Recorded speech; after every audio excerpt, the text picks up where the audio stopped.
la Congregación Evangélica Pentecostal El Señor Viene y su hermano en Cristo, Richard Riquelme González, para la gloria de Dios y del Señor Jesucristo, presentan su programa Doctrina Apostólica, un programa dirigido al cuerpo de Cristo que profundiza sobre las doctrinas fundamentales de las Sagradas Escrituras y la historia del pensamiento cristiano. Durante los próximos 60 minutos, disponga su corazón y su mente para conocer más de Doctrina Apostólica.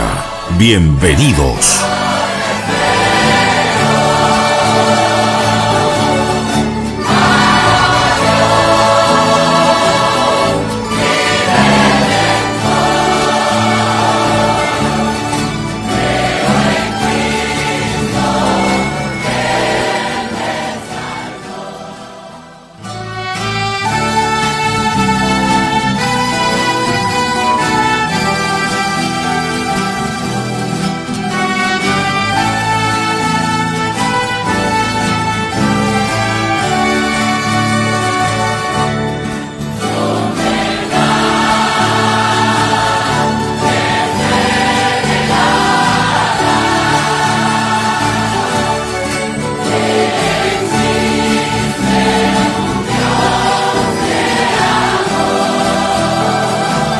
Usted escucha a esta hora su programa radial, Doctrina Apostólica, junto a nuestro hermano Richard Riquelme González.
Su programa, Doctrina Apostólica.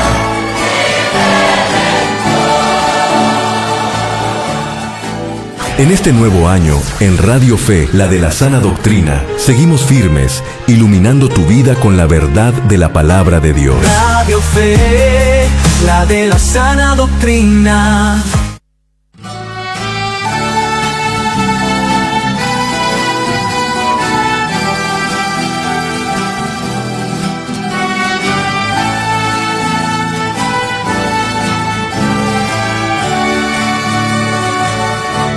Estamos presentando su programa, Doctrina Apostólica.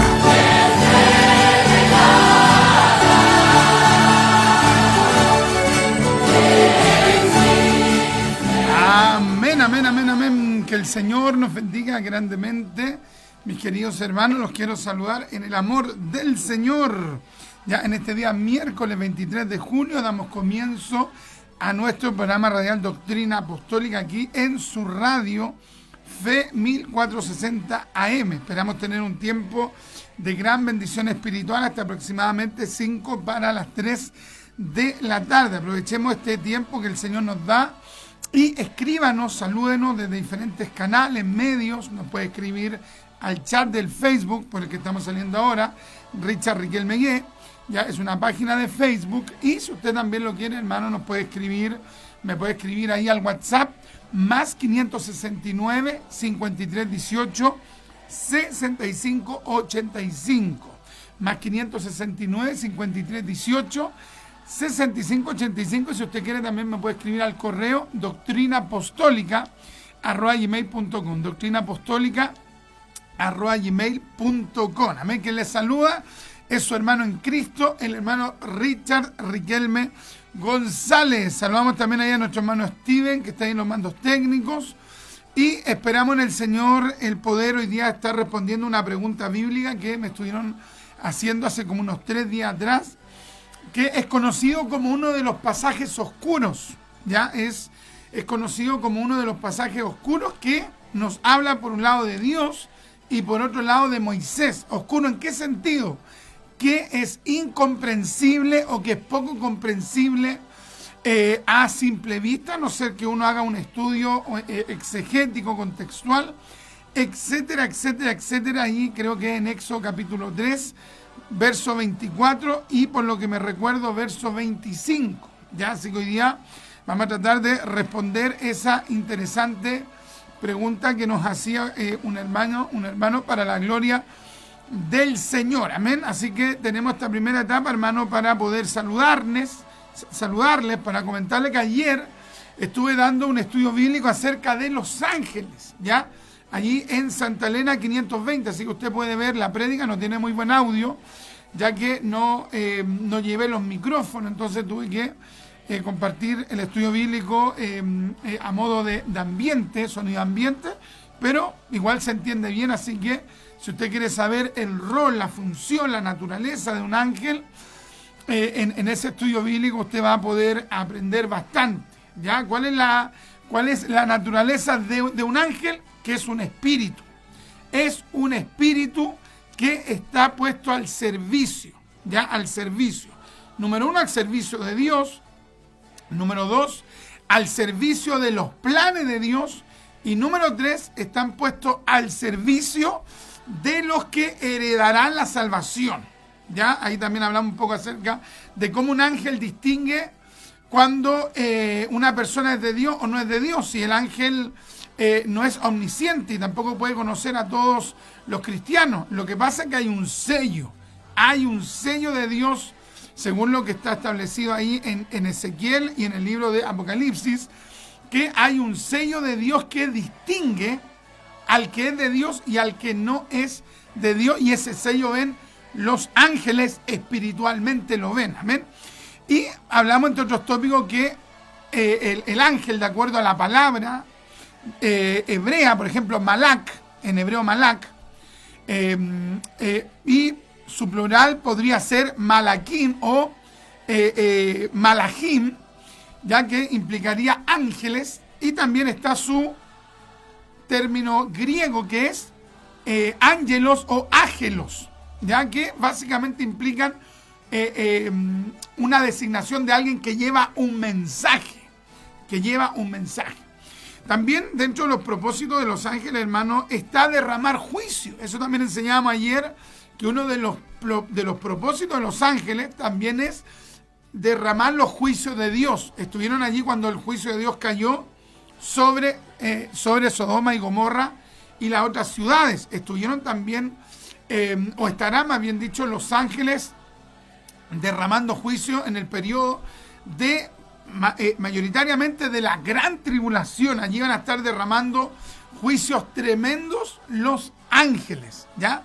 Enseñamos un poquito, hermano, acerca de la gran diferencia y la total diferencia entre el Señor Jesucristo, que es el creador, y un ángel, que es un ser creado. Hablamos también que una de las funciones de los ángeles y de los propósitos de los ángeles es adorar a Dios. ¿Cuántos ángeles hay creados por Dios? Son millones de millones. Ahí fuimos citando algunos pasajes bíblicos, así que aquellos que no han visto este estudio bíblico acerca de los ángeles, véanlo, ¿ya? Está allí en mi Facebook, Richard Riquelme, busque allí el estudio bíblico acerca de los ángeles y será de gran bendición, ¿ya?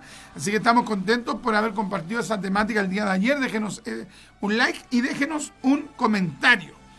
Nuestro hermanito Iván nos dice: muy buenas tardes, mi amado hermano Richard, que el Dios de paz le bendiga mucho en la enseñanza de esta tarde para beneficio de la iglesia de Jesucristo. Como una de los espejos, compartido el programa. Muchas gracias, mi querido hermanito Iván. ¡Qué bendición! La hermana Joana Ortiz, que le enviamos un saludo con mucho cariño, nos dice: bendiciones, hermano Richard, junto a mi hermana Francesca. Gracias, mi hermanita Joana. Un saludo para la iglesia de Macul, ya que preside nuestro estimado pastor Waldo Ollarse Olave. Imagínense, los ángeles, hermano, tienen el propósito de adorar a Dios siempre, de obedecerle, de servir. Qué lindo, hermano, y usted y yo participamos de esa adoración. Imagínense que Dios tiene millones de ángeles que fueron creados mucho antes del ser humano, o que el ser humano, y ellos están constantemente adorando.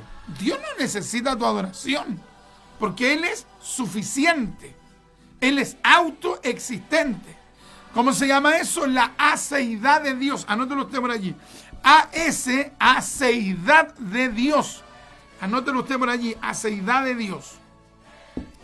¿Qué tiene que ver la aceidad de Dios? Implica la aceidad de Dios, o significa la autosuficiencia de Dios. Dios no necesita nada. Pero sí, Dios tiene ángeles que le adoren. Dios tiene ángeles que le adoren. Y Dios no necesita tu adoración, te hace partícipe de la adoración a Él, pero Él no te necesita. Él no necesita absolutamente a nadie. Así que participamos por misericordia de la adoración a Dios. Qué tremendo privilegio, hermano. Es un privilegio tremendo participar por misericordia, hermano, de la adoración a nuestro Dios. ¡Qué maravilla! Amén. Así que vea ese estudio bíblico ahí en el Facebook, Richard Riquelme. El día de ayer tuvimos esa bendición de compartirlo. La hermanita Margarita nos dice: bendiciones, hermano Richard, saludos cordiales desde Valparaíso. Gracias, mi hermana Margarita. Saludos para los amados en Cristo de Valparaíso. Nuestro hermano Iván luego nos coloca: excelente el estudio de ayer relacionado con la naturaleza de los ángeles y su trabajo al servicio de Dios. ¡Qué maravilla! Ya, mi hermano Steven, vamos a la cortina de la oración.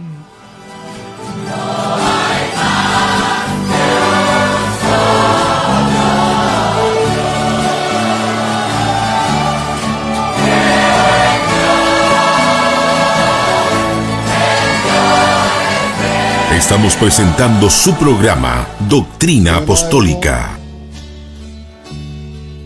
Through the door, I felt His presence.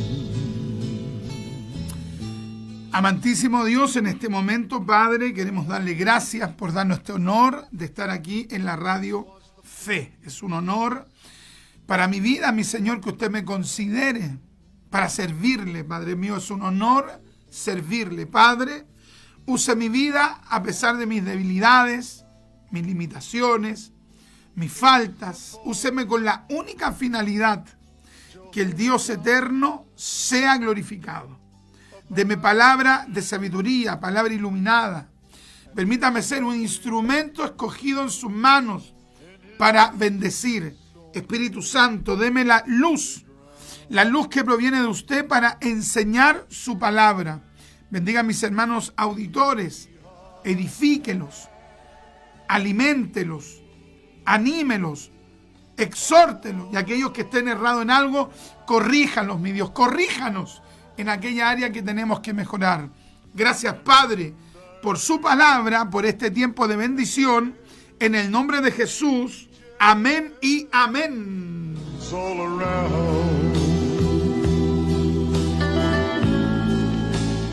Let us pray.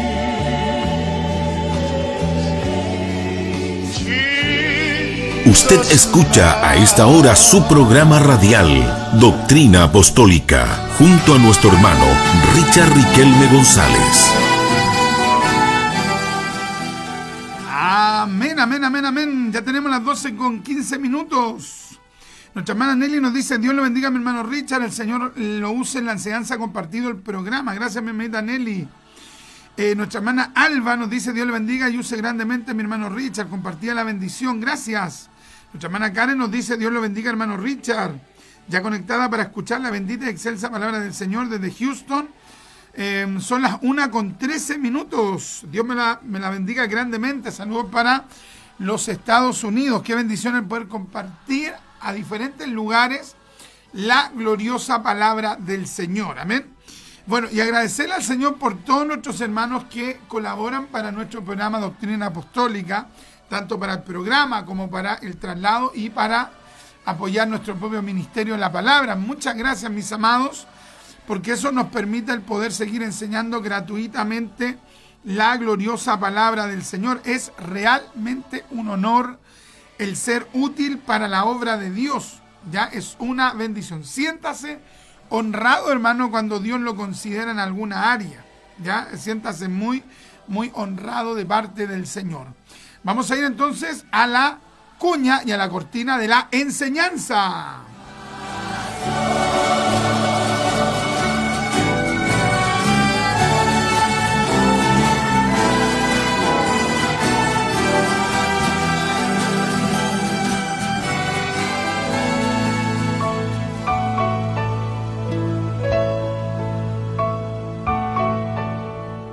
Así que la fe es por el oír, y el oír por la palabra de Dios.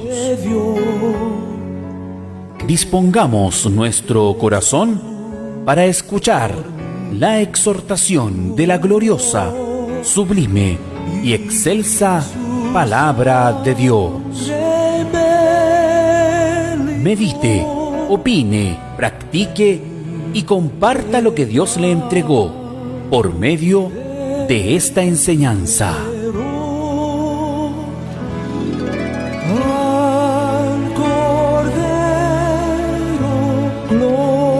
Estamos presentando su programa Doctrina Apostólica.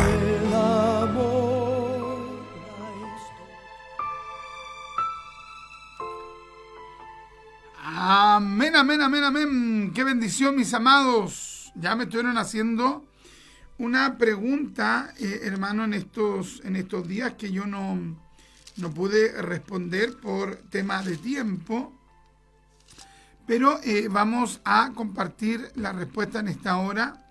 Y la pregunta, hermano, se halla allí en Éxodo capítulo 4, ¿ya?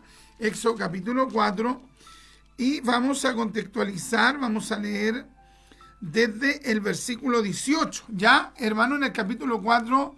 Ya Moisés tuvo el encuentro con Dios. En el capítulo 3 comienza, hermano, este relato de cómo Moisés tiene este encuentro con Dios en el monte Sinaí. Y ese Dios, que es el único Dios verdadero, le comisiona a Moisés regresar a la tierra de Egipto a cumplir el plan que él había determinado, hermano, en su soberanía. Ya sabemos que Moisés presentó varias objeciones. Se consideraba débil, falto, incapaz, porque así muchas veces, hermano, sucede. Cuando Dios le presenta una misión, un trabajo, un servicio a alguien, la persona, cuando es consciente de sus debilidades, de sus errores, de sus fracasos, se siente incapaz, se siente poco apto. Entonces Moisés le presenta a Dios una serie de situaciones por las cuales él no está capacitado para ir. Una de ellas es su falta de capacidad para expresarse. Recuerde que ya habían pasado 40 años de que él había salido de Egipto. Oye, y pregúntele usted a una persona que se ha ido a vivir a otro país después de 40 años. Hay muchas palabras que ya ha olvidado, porque ha asimilado el nuevo idioma, y más aún cuando hablan un idioma totalmente diferente. Por un lado, Moisés, según algunos estudiosos, ya había olvidado un poco el egipcio, por lo menos varios términos, tal vez no dominaba profundamente el hebreo, porque gran parte de sus primeros 40 años los vivió en palacio y no con los hebreos. Y resulta que ahora había aprendido el idioma de los madianitas. Entonces, Moisés no quiere regresar porque tampoco maneja tanto el idioma. Han pasado tantos años. Él había comenzado un nuevo tiempo. Ahora era un pastor. Apacentaba las ovejas de su suegro Yetro. Pero resulta que Dios le dice que él iba a tener que ir sí o sí. Había un plan de Dios para él y él tenía que hacerlo. Él tenía que obedecer. Y vamos a leer, hermano, en el capítulo 4, verso 10. Miren lo que dice. Entonces dijo Moisés, en el nombre del Señor Jesucristo. Entonces dijo Moisés a Jehová: ¡ay, Señor! Nunca he sido hombre de fácil palabra, ni antes ni desde que tú hablas a tu siervo, porque soy tardo en habla y torpe de lengua. Mira cómo se ve Moisés. Qué tremendo, hermano. Y Jehová le respondió: ¿quién dio la boca al hombre? ¿O quién hizo al mudo y al sordo, al que ve y al ciego? ¿No soy yo, Jehová? Qué lindo, hermano. Ahora pues, ve y yo estaré con tu boca. Miren lo que le dice. El problema que veía Moisés en sí mismo era un problema que radicaba en su boca. Se sentía limitado, poco elocuente.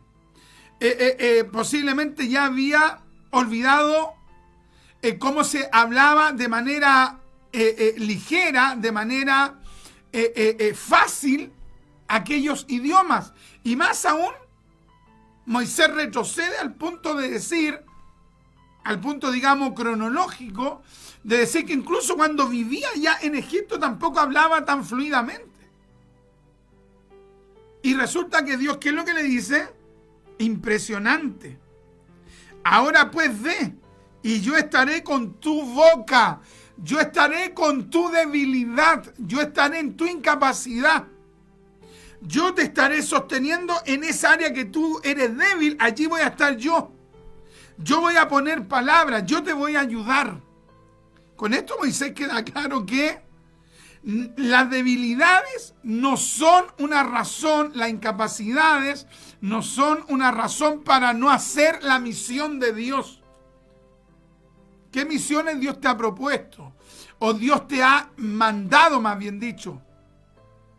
Y tal vez tú has dicho, es que yo en esa área soy débil, soy falto, o soy incapaz, o soy limitado, o me falta en esa área. Y muchas veces, hermanos, estamos utilizando como Moisés esa incapacidad, esa limitación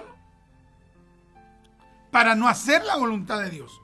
Pero Dios por medio de Moisés nos enseña y nos dice, no, tu incapacidad, tu limitación no es justificación para que no cumpla mi plan, mi misión.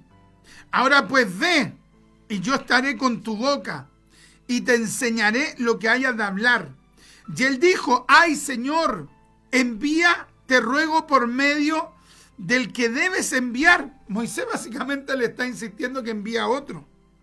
Entonces Jehová se enojó contra Moisés y dijo, ¿no conozco yo a tu hermano Aarón, levita, y que él habla bien?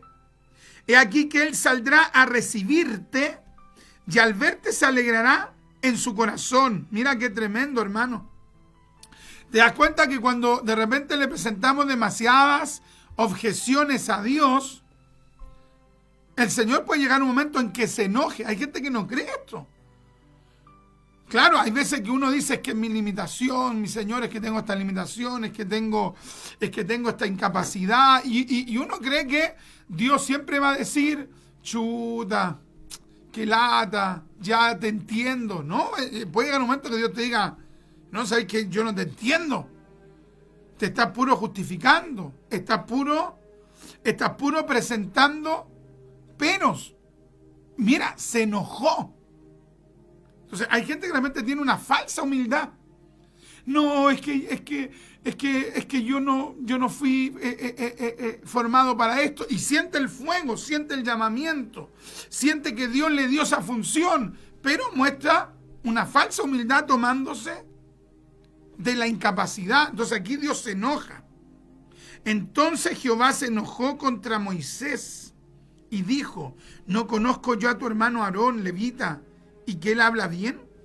Y aquí que él saldrá a recibirte, y al verte se alegrará en su corazón. O sea, Dios va a poner personas, como que Dios le dice a Moisés: ya, córtala, pues Moisés, ya te dije que yo voy a estar ahí en tu incapacidad, en tu limitación, en tu boca. Y ¿sabes qué más? Aún si tú quieres más confirmación de que yo te voy a ayudar, ya mira, voy a poner una persona al lado tuyo, a tu mismo hermano, para que te ayude en esa área que a ti te cuesta. O sea, Dios siempre tiene recursos para cumplir sus planes. Dios nunca está carente de recursos. Tú puedes presentarle una serie de objeciones, de peros, y Dios siempre tiene la solución a eso. ¿Para qué? Para cumplir su plan. Oh, qué tremendo, hermano. Impresionante, verdaderamente impresionante.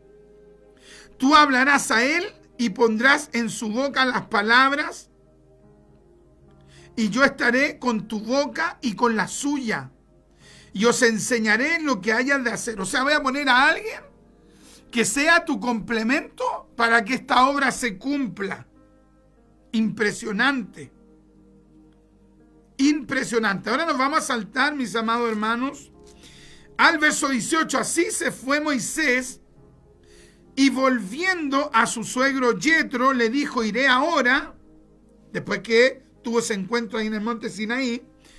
Ya todo esto, hermano, posiblemente ocurrió en varios días. Entonces, por ejemplo, Moisés tuvo la experiencia, después tuvo que regresar ahí a la casa de Yetro, y posiblemente ahí fueron pasando algunos días. Así se fue Moisés, y volviendo a su suegro Yetro, le dijo: iré ahora y volveré a mis hermanos que están en Egipto, para ver si aún viven. Y Yetro dijo a Moisés: ve en paz. Qué tremendo, hermano. Ve en paz. O sea, te das cuenta que aquí Moisés no le descubre, por lo menos en este momento que se narra, no le descubre la experiencia que él vivió. Dijo también Jehová a Moisés en Madián: ve y vuélvete a Egipto, porque han muerto todos los que procuraban tu muerte. Entonces Moisés tomó su mujer y sus hijos y los puso sobre un asno y volvió a tierra de Egipto. Tomó también Moisés la vara de Dios en su mano. Qué tremendo, hermano. Pero te das cuenta, hermano, cómo de repente algunas producciones cinematográficas o algunas novelas inventan cosas. Por ejemplo, en la serial de Moisés, esta serial portuguesa, dice que Moisés le cuenta a Yetro, y que Yetro prácticamente como que lo ministra, le insta a ir a cumplir la misión de Dios. Y eso no dice la Biblia. Por eso que usted tiene que tener mucho cuidado con las películas, con estas películas que se llaman bíblicas, con estas novelas que se llaman bíblicas, porque muchas veces, hermano, los productores, hermano, inventan una serie de cosas que no están en la palabra. Y de repente el hermano está predicando y da un dato, no un dato bíblico. La maestra de escuela dominical da un dato, pero no bíblico, lo que dio en la serial. ¿Te das cuenta, no? Por ejemplo, ¿sabía usted que la serial de Chosen, que traducida al español es Los Elegidos, esta producción tan digamos, desarrollada, con tanta tecnología, con tanta inversión, ya que fue producida y está siendo producida por Estudios Ángel? Resulta que esa producción va inventando una serie de datos que son profundamente extrabíblicos. Tal vez alguien diga: hermano Richard, pero es que tienen que rellenar. Sí, pero de repente rellenan con datos que terminan siendo como el centro de la novela. Y el centro de la novela no es el mensaje bíblico. ¿Sabía usted que detrás de la producción de Chosen están inversionistas, están directores que son mormones? Son mormones. Y The Chosen trata de representar a un Jesús que no es el Jesús propiamente tal de la Biblia. Ahora, ¿cómo usted se va a dar cuenta de esto si no lee la Biblia? ¿Cómo usted no se va a dar cuenta, o cómo usted se va a dar cuenta de que le agregan cosas, como usted se va a dar cuenta que le agregan cosas, por ejemplo, a las novelas, entre comillas, bíblicas, si usted no conoce la Biblia? Aquí vemos, en el caso de Moisés, que él no va a pedirle consejo a Yetro. No le dice, Yetro, me pasó esto. Sino que simplemente él va y le dice, mira, así se fue Moisés, y volviendo a su suegro Yetro le dijo, iré ahora y volveré a mis hermanos que están en Egipto para ver si aún viven. Y Yetro dijo a Moisés, ve en paz. En ningún momento le cuenta la tremenda revelación. Porque tienes que entender, hermano, que hay veces que tú tienes que contar lo que Dios te da. Pero hay veces que, por muy tremendo que sea lo que Dios te está mostrando, hay veces que hay que guardar silencio. Si Dios no te ha dado la orden de contarlo, guardar silencio. Esperar que Dios vaya cumpliendo lo que Él te dijo. Qué tremendo, hermano. De repente hay gente, hermano, que Dios le muestra algo, tuvo una experiencia, y lo va a contar de inmediato y lo publica y hace una publicación. Ayer yo me quedé dormido y pasó esto y lo otro y vi esto y no sé qué, no sé cuánto. Y después la gente más encima lo va compartiendo casi como palabra de Dios. Imagínate, aquí Moisés recibe la revelación y le notifica a Yetro que va a ir donde sus hermanos para ver si aún viven. Dijo también Jehová a Moisés en Madián, ve y vuélvete a Egipto, porque han muerto todos los que procuraban tu muerte. O sea, ¿qué significa esto? Que había gente que quería matar a Moisés. Y principalmente, y uno de los principales, era el anterior faraón. O sea, Dios permite que Moisés llegue a Madián. ¿Para qué? ¿Para procesar a Moisés? Sí. ¿Para formar al siervo de Dios? Sí. Pero también para proteger. Hay procesos que tú estás viviendo que a lo mejor lo consideras lo más terrible que podrías estar viviendo, y lo que muchas veces está pasando por alto, que Él te está formando, que Él te está enseñando, pero que Él también te está protegiendo de algo. Pucha, pero ¿por qué estoy en esta situación? Tal vez Dios te alejó de una situación. Tal vez había alguien que te quería arruinar. Oye, el brazo de Faraón era tan largo que podía alcanzar posiblemente cualquier lugar de Egipto. Pero el brazo de Faraón no llegaba hasta Madián. Dios puso a Moisés en un lugar donde él podía vivir en paz. Qué tremendo, hermano. Impresionante. Entonces Moisés tomó su mujer y sus hijos y los puso sobre un asno y volvió a tierra de Egipto. Y ahí va Moisés de regreso a a Egipto, a ver a los israelitas. Tomó también Moisés la vara de Dios, el instrumento de Dios, en su mano. Y dijo Jehová a Moisés, mira qué tremendo, cuando hayas vuelto a Egipto, mira que hagas delante de Faraón todas las maravillas que he puesto en tu mano.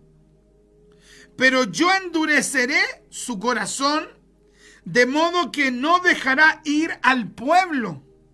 Y dirás a Faraón, Jehová ha dicho así, Israel es mi hijo, mi primogénito, ya te he dicho que dejes ir a mi hijo, para que me sirva. ¡Qué lindo! Mas no has querido dejarlo ir. He aquí yo voy a matar a tu hijo, tu primogénito. ¡Qué tremendo, hermano! O sea, el Señor, hermano, le cuenta a Moisés, a grosso modo, lo que iba a ocurrir. Iba a llegar un momento en el que Moisés, en ese caso en la última plaga, iba a tener que enfrentar a Faraón y le iba a tener que decir un ultimátum de que tenía que dejar libre al pueblo de Israel allá en Egipto, de lo contrario iba a morir su primogénito.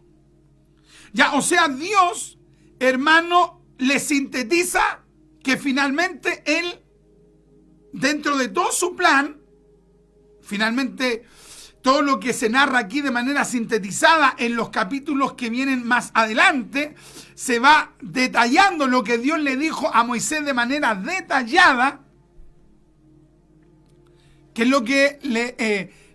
lo que le dice Dios a Moisés. Dios le dice que finalmente él iba a doblegar la mano de Moisés. O sea, perdón, de Faraón. Moisés iba a ser el instrumento de Dios para doblegar la mano de Faraón. O sea, Dios le garantiza la victoria a Moisés cuando Moisés va camino a Egipto. Dios le dice a Moisés: oye, la victoria de esta misión, te lo profetizo, te lo vaticino, te lo digo con antelación. La victoria de tu misión está absolutamente garantizada. Qué tremendo, hermano. Impresionante. Ahí va Moisés camino. Ya Dios le había confirmado que la victoria estaba garantizada. Pero mira lo que sucede en el verso 24. Y aquí está la pregunta que me hacía el hermano en Éxodo capítulo 4, versículo 24. Que el hermano me decía, pero ¿cómo entendemos esto? En el verso 23 se está culminando el verso, ya en el que se declara, ya en el que Dios le declara a Moisés la victoria. Dios le asegura la victoria a Moisés. Y el verso 24 tiene como un cambio. Tiene un cambio de relato. Y es un cambio de relato fuerte. Y aconteció, dice verso 24, en el nombre del Señor Jesucristo, y aconteció en el camino que en una posada Jehová le salió al encuentro. Jehová le salió al encuentro y quiso matarlo. Oye, entonces, cualquiera que va leyendo el pasaje llega al verso 24 y queda impresionado y dice, pero ¿cómo? Y aconteció en el camino, o sea, Moisés iba en el camino junto a su esposa, iban, hermano, en dirección hacia Egipto, y resulta que ocurre esto que es impresionante, es sorprendente. Ahí va Moisés, ahí va Séfora, ahí va un hijo de Moisés ya un poquito más grande, pero todavía un niño, y posiblemente van con un hijo que tiene poco tiempo, que es un niñito. Y van ellos como familia, van a cumplir el plan de Dios. Dios les garantiza en el camino la victoria de parte de Dios sobre el hombre más poderoso socialmente en ese tiempo, que era Faraón. Y en el verso 24 hay un cambio de relato. Y se narra algo incomprensible. ¿Qué es lo incomprensible? Que dice que Jehová le salió al encuentro, ¿a quién? A Moisés, y quiso matarlo. Hermano Richard, ¿pero cómo? Yo en algún momento me encontré con este versículo. Fue uno de los versículos más difíciles para mí de entender. Complicado. Dije, ¿y qué significará este texto? Y aconteció en el camino que en una posada Jehová le salió al encuentro y quiso matarlo. Vamos a seguir leyendo. Entonces Séfora tomó un pedernal afilado y cortó el prepucio de su hijo y lo echó a sus pies, diciendo: a la verdad tú me eres un esposo de sangre. Así le dejó luego ir. Y ella dijo, esposo de sangre a causa de la circuncisión. Y Jehová dijo a Aarón, ve a recibir a Moisés al desierto. Y él fue y lo encontró en el monte de Dios y le besó. Qué lindo, hermano. Entonces contó Moisés a Aarón todas las palabras de Jehová que le enviaba y todas las señales que le había dado. Y fueron Moisés y Aarón y reunieron a todos los ancianos de los hijos de Israel. Esto ya naturalmente que ocurrió cuando ya habían llegado a Egipto. Entonces, ¿cómo debemos entender este pasaje 24 y 25? ¿Cierto? Moisés va camino a Egipto, va por esos territorios desérticos, va con su esposa, con sus dos hijos, uno de ellos muy pequeño, y resulta que de repente, hermanos, deciden detenerse en una posada, ¿ya? En una posada. ¿A qué se refiere en este caso con una posada? ¿Ya? Una posada, hermano, es un lugar donde la persona se detiene por un breve tiempo, un lugar, posiblemente una casa, donde las personas que transitaban esos territorios desérticos paraban allí para descansar, ya, para comer algo, para dormir y luego continuar el camino. Posiblemente ahí tenían que pagarle a aquellas personas que le daban ese hospedaje. Es un hospedaje transitorio. Una posada es un lugar para únicamente detenerse un breve tiempo y luego continuar el viaje. Entonces Moisés, junto a Séfora y sus hijos, van camino a Egipto, probablemente ya cansados, exhaustos, quieren hacer una parada y se detienen, en este caso, en este lugar.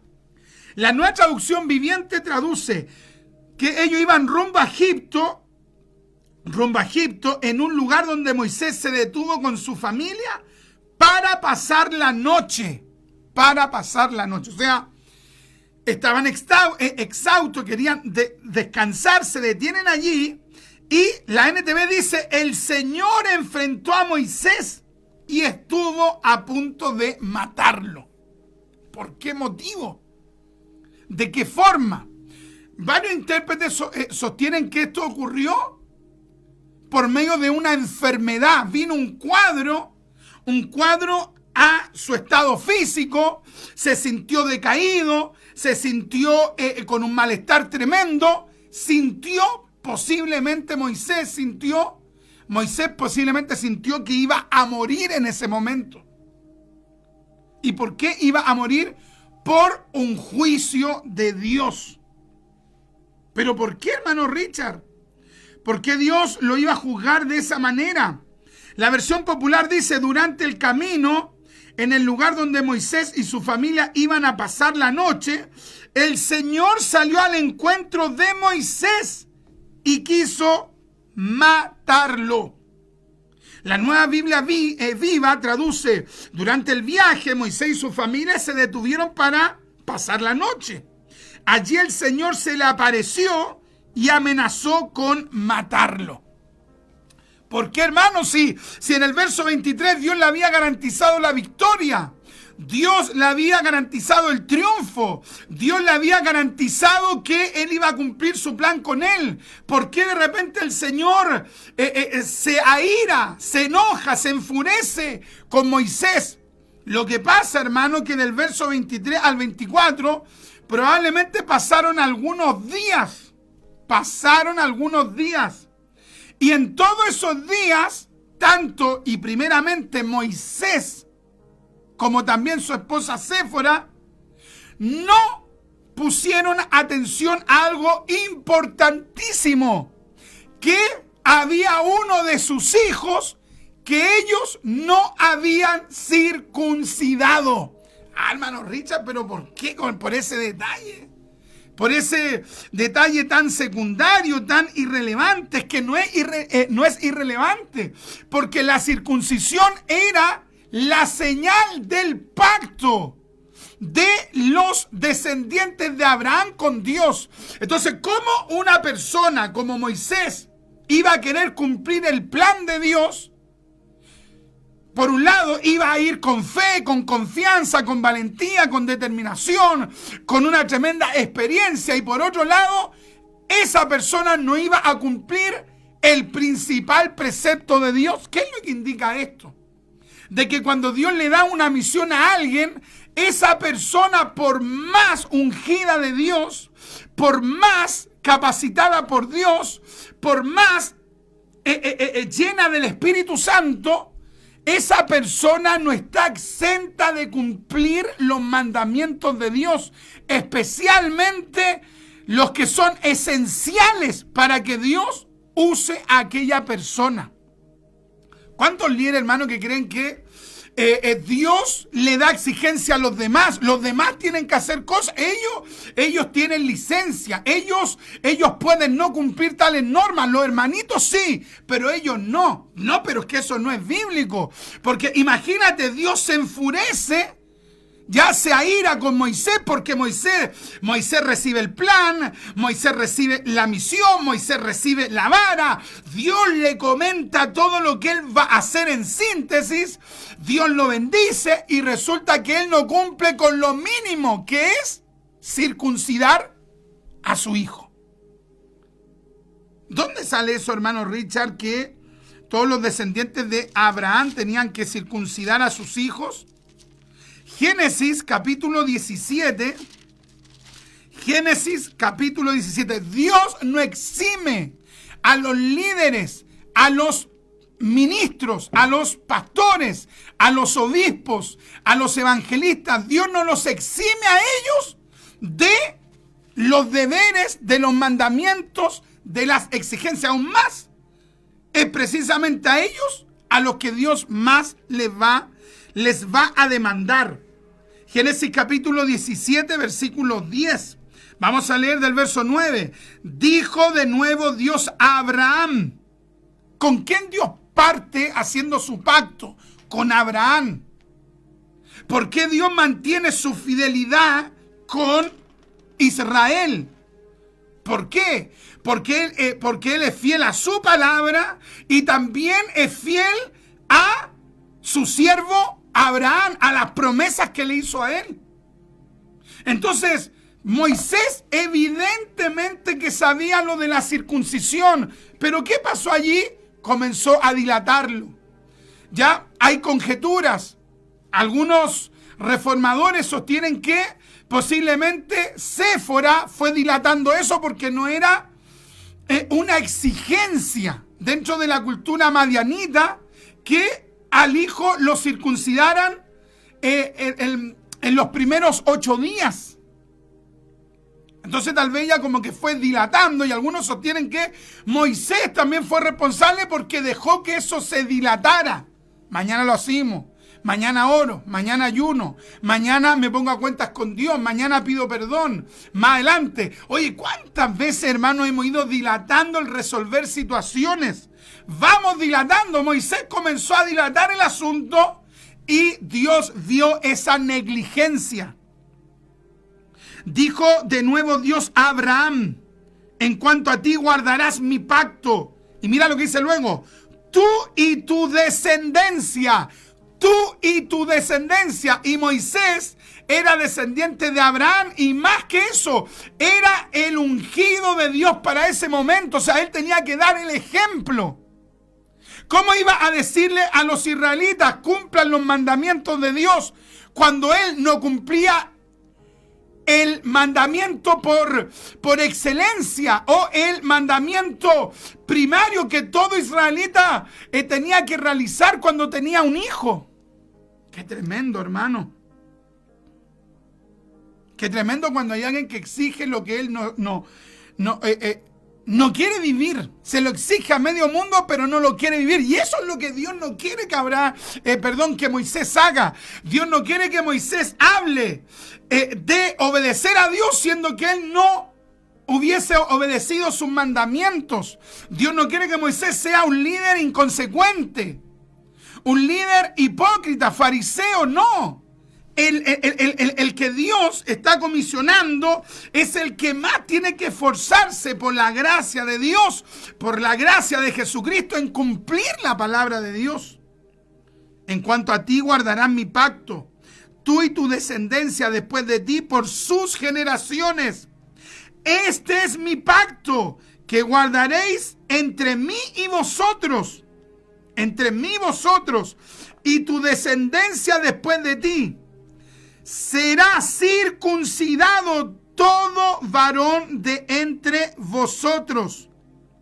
Circuncidaréis pues la carne de vuestro prepucio, y será por señal del pacto entre mí y vosotros. Y de edad de 8 días será circuncidado todo varón entre vosotros por vuestra generación. Ahora, la circuncisión era como una señal exterior de que Dios tenía una alianza con ellos. Entonces, el que no se circuncidaba, o el padre y la madre que no circuncidaban a su hijo, le estaban diciendo a Dios: entre nosotros no hay ni una alianza, no hay ningún pacto. Entonces, era gravísimo que el líder de la liberación, el líder que Dios había puesto para libertar al pueblo, no cumpliera ese mandamiento esencial para esa época. Qué tremendo, hermano. Y de edad de 8 días será circuncidado todo varón entre vosotros por vuestras generaciones, el nacido en casa y el comprado por dinero a cualquier extranjero que no fuere de tu linaje. Debe ser circuncidado el nacido en tu casa y el comprado por tu dinero, y estará mi pacto en vuestra carne por pacto perpetuo. Y el varón incircunciso, el que no hubiere circuncidado la carne de su prepucio, aquella persona será cortada de su pueblo, ha violado mi pacto. O sea, había un juicio. ¿Cuál era el juicio?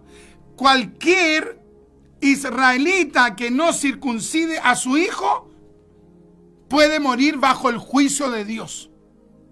Puede morir bajo el juicio de Dios por pisotear ese mandamiento esencial para esa época, que era circuncidar al hijo.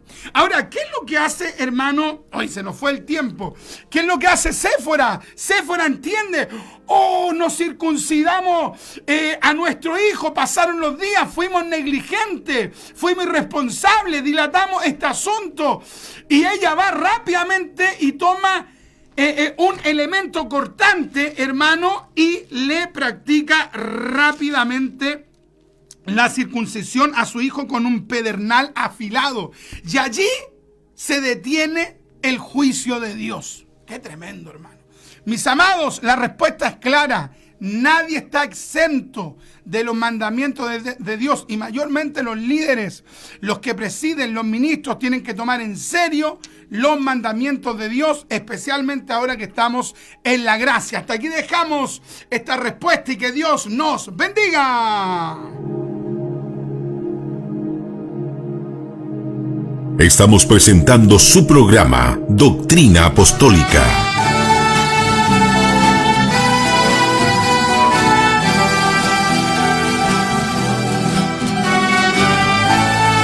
Es su programa Doctrina Apostólica. Ya estamos terminando, mis amados. Qué importante es que no seamos negligentes con lo de Dios, especialmente con lo esencial. De repente decimos: no, si Dios va a entender, Dios va a entender, Dios va a entender. Y resulta, hermano, que en algún momento la mano del Señor te puede alcanzar, ¿ya? Aunque estemos en la gracia, eso no significa que no vamos a tomar en serio la palabra de Dios, los mandamientos del Señor. Se nos fue el tiempo, mis amados. Tenemos las 2:54 minutos. Si usted me quiere escribir a mi WhatsApp o llamarme, me puede escribir ahí al más 569 5318 6585. Y si usted quiere hacerme alguna pregunta bíblica que yo considere que es interesante para responderla por el programa radial, hágamela, y obviamente ahí yo evalúo si es que podemos responder esta pregunta en algún momento de nuestro programa Doctrina Apostólica. Si usted quiere ser parte de nuestros colaboradores y quiere apoyar este ministerio de la palabra, también nos puede escribir ahí al WhatsApp y puede enviar una ofrenda de amor para que nosotros sigamos enseñando la palabra gratuitamente. Gracias a aquellos que apoyan este ministerio de la palabra, Y es una tremenda bendición, hermano, el saber que hay hermanos que aman la palabra, que apoyan con una oración, con un ayuno y también con un aporte económico de ofrenda para apoyar este ministerio de enseñanza de la palabra dentro de nuestro movimiento pentecostal, para la gloria del Señor. Muchas gracias, mi hermano Steven, gracias a todos los que estuvieron en sintonía. Espero que esta respuesta haya sido clara, edificante, para la gloria del Señor. Y amemos la palabra y busquemos la iluminación del Espíritu Santo para que entendamos la gloriosa palabra del Señor, ¿ya? Usted me puede escribir ahí al correo doctrinaapostolica@gmail.com y tratemos, mis amados hermanos, de no soltarnos de Dios. Aférrese a Dios. Muchas gracias, mis amados. Gracias por apoyar este programa. Gracias por respaldar este ministerio de la palabra. Y me despido con un Maranata, el Señor viene.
Gracias.